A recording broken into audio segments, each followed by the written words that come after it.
Halo teman-teman, selamat datang kembali di audio YouTube channel novel kita. Sebelum kita lanjut ke novel ini, silahkan kalian subscribe terlebih dahulu channel ini, like, dan share kepada teman-teman kalian, agar Mimin lebih semangat upload episode selanjutnya. Kalau sudah, Mimin akan melanjutkan membacakan sebuah novel yang berjudul Cinta dan Dendam Bos Mafia di episode ke-51. Selamat mendengarkan.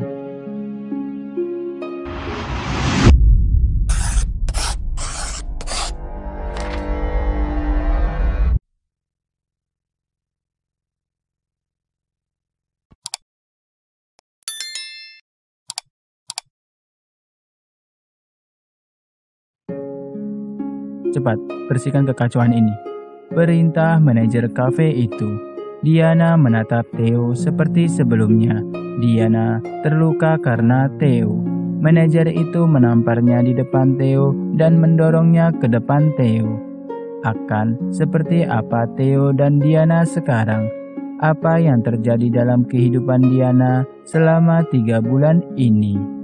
Diana sedang duduk di lantai, pergelangan kakinya sangat sakit. Theo pergi untuk membantu Diana, tetapi dia mengabaikannya dan meminta bantuan dari seorang pelayan lain di kafe itu. Mike datang dan melihat semua kekacauan itu. "Kakak ipar, kau?" ucap Mike terkejut. "Mike, potong tangan orang ini. Dia telah berani menampar Diana," perintah Theo. "Baik, bos," jawab Mike. Diana menghentikan Mike. "Hentikan! Siapa kalian yang ikut campur dalam urusan pekerjaanku? Kalau ini salahku dalam melakukan pekerjaanku, aku pantas dipecat," kata Diana kesal karena harus bertemu lagi dengan Theo. Diana keluar mengambil barang-barangnya dan meninggalkan kafe dengan mengabaikan semua orang. "Baik, jangan potong tangannya. Beri saja dia pelajaran, biar dia merasakan tidur di rumah sakit," kata Theo. Setelah memberi perintah pada Mike, Theo langsung mengejar Diana. Kemudian Theo melihat Diana sedang duduk di halte bus dengan memegangi pergelangan kakinya. Sepertinya dia terluka parah. Diana mengutuk dirinya sendiri. "Ah, siapa yang menyuruhmu seperti itu? Kau telah kehilangan pekerjaanmu dan melukai dirimu sendiri. Dan kau bahkan harus bertemu dengan Theo lagi. Kau harus menjauh darinya," kata Diana memarahi dirinya sendiri. Diana sedang duduk untuk beristirahat dan melihat Theo yang mendekatinya. Dia segera bangun dan mencoba pergi, tetapi rasa sakit di kakinya telah menghentikannya. "Diana, apa kau baik-baik saja?" tanya Theo. "Saya baik-baik saja, Tuan." Diana masih berpura-pura untuk tidak mengenalinya. "Mengapa kau memanggilku Tuan? Tolong, jangan abaikan aku," kata Theo. "Saya tidak tahu harus memanggil Anda apa. Saya minta maaf karena membuat ketidaknyamanan ini. Maaf, saya harus pergi sekarang," kata Diana. "Jadi, apa kau akan terus berpura-pura tidak mengenalku? Kalau begitu, aku akan melakukan hal yang sama. Ayo, kita mulai semuanya dari awal," kata Theo. Theo menarik nafas dalam-dalam dan mendekati Diana untuk berjabat tangan.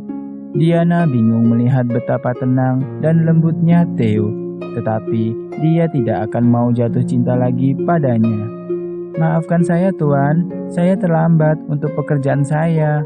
Saya harus pergi," kata Diana. "Tapi pakaianku kotor. Bagaimana aku akan menghadiri pertemuanku?" kata Theo. "Beli saja baju yang baru, Tuan kan orang kaya," kata Diana. "Semua pakaianku disesuaikan dan tidak ada di toko pakaian manapun," kata Theo. "Kalau begitu, pergilah pulang. Rumah Tuan kan di dekat sini dan ganti pakaian Tuan," kata Diana. "Bagaimana kau tahu rumahku di dekat sini?" tanya Theo dengan senyum menyeringai. Diana menyadari dia tidak dapat bertindak dengannya. "Tuan punya mobil, dengan itu semuanya terasa dekat," kata Diana. "Tapi rumah baruku tidak dekat," kata Theo. "Apa? Dia telah mengubah rumah kami. Mungkin sekarang dia telah tinggal dengan pacar barunya, gumam Diana. Theo melihat bibir Diana berbicara pelan. Hei, apa yang kau gumamkan? Bagaimanapun, biarkan aku mengantarmu ke tempat kerjamu. Kau terluka dan kita bisa saling mengenal, kata Theo. Aku bisa berjalan sendiri, kata Diana. Hei, aku menunjukkan kemanusiaan. Aku ingin membantumu, kata Theo. Aku tidak ingin kemanusiaan dari orang yang bukan manusia. Sekarang, tolong pergi dariku dan maafkan aku, kata Diana kesal. Wajah Theo menjadi kecil. Dia ingat semua hal buruk yang dia lakukan pada Diana. Dia tahu bahwa apa yang telah dilakukannya tidak dapat dimaafkan. Saat Diana akan pergi, Theo menghentikannya. Tunggu. Diana menghentikan langkahnya dan membalikkan badannya.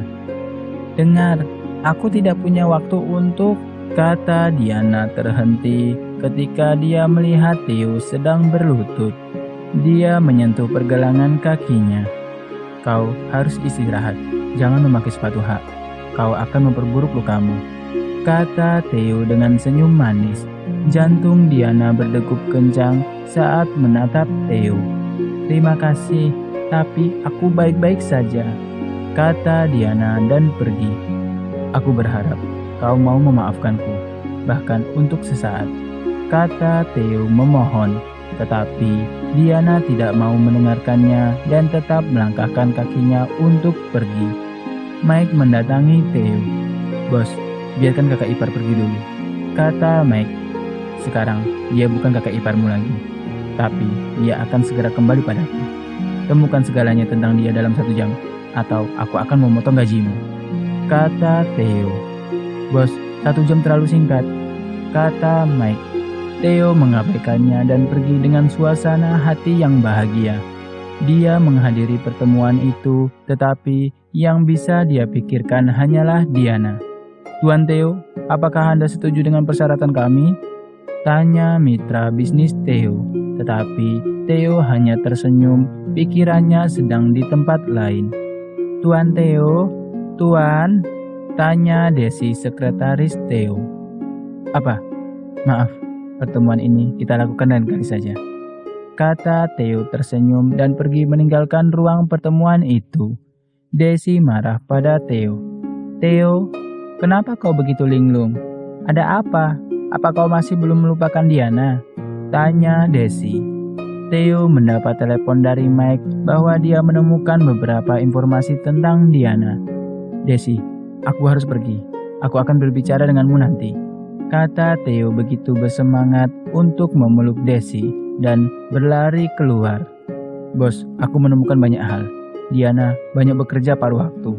Dia bekerja di kafe, restoran, dan klub malam. Dia bahkan menjadi tutor. Jelas Mike. Jangan panggil dia Diana. Dia sangat kecil, namun memiliki banyak beban. Dia pasti sangat lelah, dan kau menemukan ini hanya dalam 1 jam, kata Theo. Bos, tolong hargai aku beberapa saat. Dan aku harus memanggil apa Diana? Tanya Mike. Theo tidak menjawab pertanyaan Mike. Dia hanya tersenyum bahagia. Theo mulai mengikuti Diana kemana-mana. Dia terkejut ketika melihat Diana bekerja sangat keras. Theo melihat Diana bekerja dari satu paruh waktu ke waktu lainnya. Dia memiliki energi seperti banteng, gumam Theo.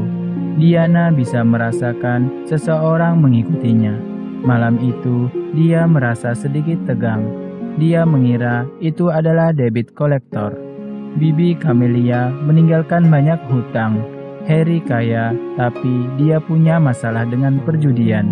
Dia mengambil semua aset Paman Indra yang dia tinggalkan untuk Bibi Camelia. Harry telah membuat mereka kehilangan tempat tinggal. Diana takut debitur akan sampai menemukan Nia. Saat Diana akan pulang, sekelompok 3 pria telah berdiri di depannya. Kau telah membuat kami repot untuk mencarinya. Kembalikan saja uang kami, maka kami akan pergi, kata salah satu pria itu. Aku akan segera mengembalikan setiap sennya, tapi tolong beri aku sedikit waktu lagi, kata Diana memohon. Sudah berbulan-bulan dan kau masih menginginkan waktu. Mengapa kau tidak menghabiskan waktu bersama kami saja? Kami dapat memberimu lebih banyak waktu, kata salah satu pria itu. Saat ku bilang aku akan membayar hutang kami, maka kalian jangan melewati batas. Sekarang pergi dari pandanganku, kata Diana. Kau itu hanya seorang pelacur, tapi masih jual mahal, kata salah satu pria itu. Mereka semakin agresif. Diana mengoleskan semprotan merica ke mata mereka dan lari. Kakinya yang terluka masih terasa sakit. Dia bisa jatuh kapan saja. Kemudian sebuah tangan meraihnya dan membawanya ke sebuah gang kecil. Tangan itu menutupi mulut Diana. Dia sangat dekat dengan Diana. Setelah penagih hutang pergi, pria itu melepaskan tangannya dari mulutnya. Diana melihat bahwa itu adalah Theo. Mengapa kau menguntitku? Tanya Diana. Tidak, aku hanya kebetulan ada untuk menyelamatkanmu, jawab Theo tersenyum. Bersambung. Halo, terima kasih ya sudah menyimak audio ini. Kita akan bertemu lagi di episode selanjutnya. Sampai jumpa. Bye.